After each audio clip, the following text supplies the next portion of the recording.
D start. महोदय, आज इस समारोह में सम्मिलित होकर मुझे बड़ी प्रसन्नता हो रही है।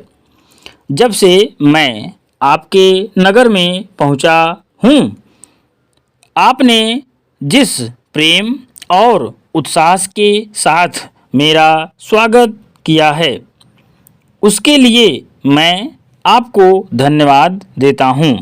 मैं जानता हूं कि यह स्वागत किसी व्यक्ति विशेष के लिए नहीं, बल्कि यह देश के प्रति आपके प्रेम का प्रमाण है।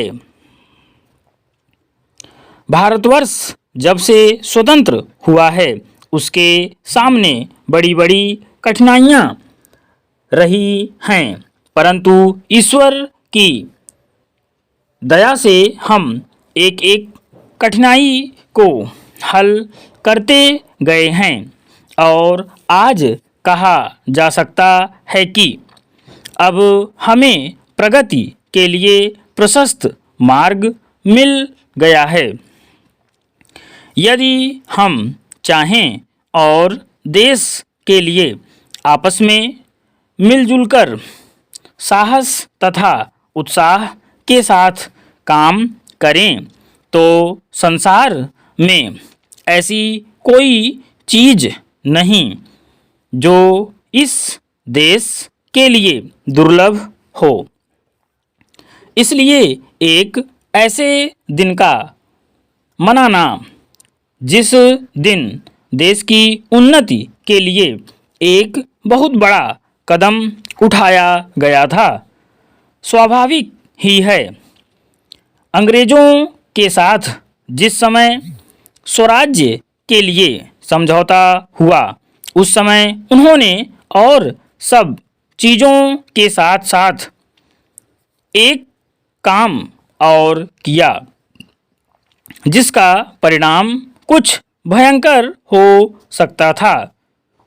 जहां एक और अंग्रेजी राज्य सीधे तौर पर चलता था, वहाँ दूसरी ओर देसी नरेशों के अधीन 600 से अधिक रियासतें भी थीं।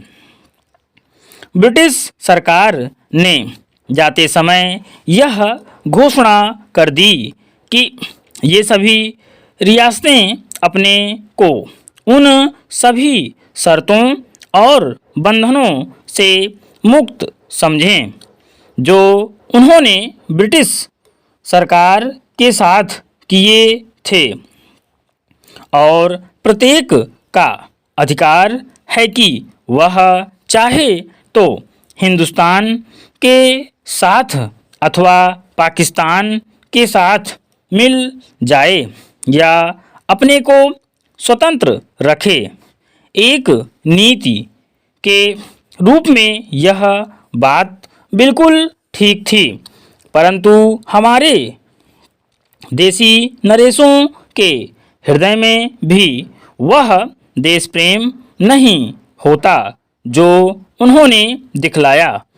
तो संभव था कि एक भारतवर्ष के बदले आज भारतवर्ष के कई टुकड़े हुए होते।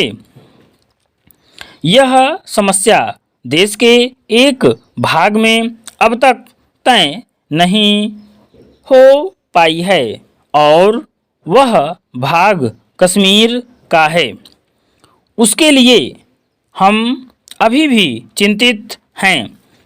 देसी नरेशों के देश प्रेम, उनकी दूरदर्शिता और समय को पहचानकर उसके अनुसार अपने को ढाल लेने की उनकी शक्ति के फलस्वरूप ही भारत के दो टुकड़े हो जाने पर भी विशाल भारतवर्ष आज रह गया है।